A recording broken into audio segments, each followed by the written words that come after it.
If you're still on the ropes about the Google Nexus 4, now is the time to buy. Apple's iWatch continues keeping everybody's radar busy, and rumors have Windows Phone 8 and Windows RT merging someday. I'm Jaime Rivera, and I don't know if it's worse to watch your team play a game and not win or to watch 90 minutes of nobody scoring. This is Pocketnow Daily.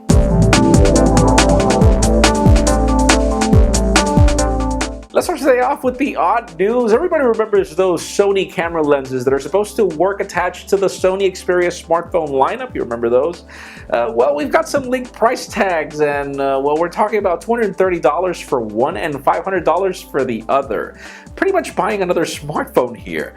These lenses are probably going to be available at IFA, and we just hope that people are still going to care at this price range.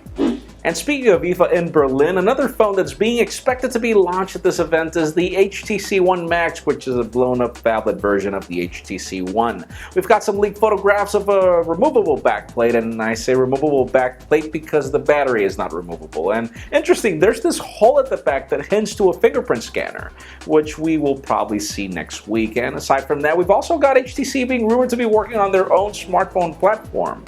Let's just see how that goes.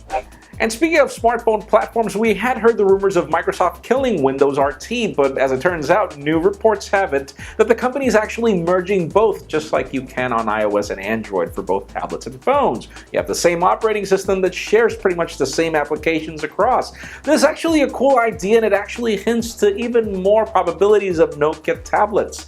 And let's just hope they hurry with that if they actually want to save the platform.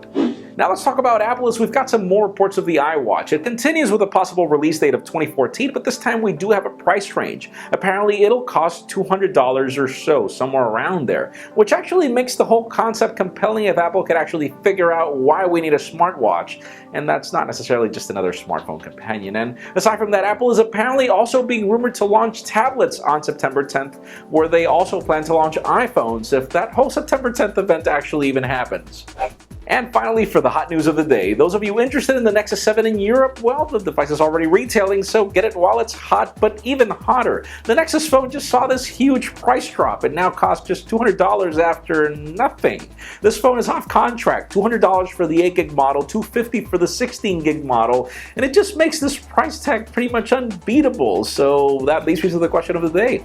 Would this make the Nexus 4 compelling? I mean, you do know that this phone is going to be revamped within the next couple of weeks, probably a month or so, but still, I mean, $200. In my particular case, honestly, even if I don't need the Nexus 4, even if I want to wait for the future Nexus 4, man, $200 for that phone is just crazy. So leave us a comment down below. What do you think? Friends, as always, for an earlier scoop of everything that's happening in the smartphone and tablet world, make sure you follow us on Pocketnow.com and subscribe to our YouTube channel as well. You can also follow me on Twitter at Jaime_Rivera. Please give this video a thumbs up if you like what you saw. I am Jaime Rivera. Thank you very much for watching. See you tomorrow.